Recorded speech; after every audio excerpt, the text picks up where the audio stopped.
Obida ayollardan bo'lgan Hafsa bint Roshid aytadi. Marvon ibn Mahmuli bizni qo'shnimiz edi. Toatda ijtihodli, ibodatlarga berilgan inson edi. U kishi vafot etganida qattiq qayg'uga kirdik. Keyin mana shu kishini deydi, Hafsa bint Roshid tushimda ko'rdim. Qo'shnisi tushiga kirdi. Unga: "Ey Abu Abdulloh, Alloh sizga qanday muomala qildi?" deb so'radi tushida. U javob berdi: "Meni jannatga kiritdi." Keyin nima bo'ldi? Meni ashobil yaminlar oldiga ko'tarishdi. Keyin nima bo'ldi? Muqarrabinlar huzuriga ko'tarildim. Allohga yaqin bo'lgan, peshqadam bo'lgan bandalar qatoriga. U yerda kimlarni ko'rdingiz deb so'rasam, Hasan al-Basriyni va Muhammad ibn Sirinlarni muqarrabinlardan ekanligini ko'rdim. Fa amma in kana minal muqarrabin farawhun va rayhanun va jannatu na'im.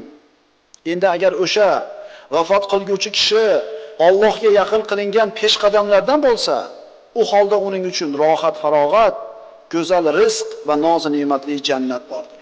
Birodarlar, mana shu jannatni narxi bor. Taqvo, ibodat, ijtihod, roza, namoz, poklik. Agar birodarlar topishimiz halol bo'lsa, oilamiz islomiy bo'lsa, ishimiz islomiy bo'lsa, inshaalloh muqarrabinlardan bo'lamiz.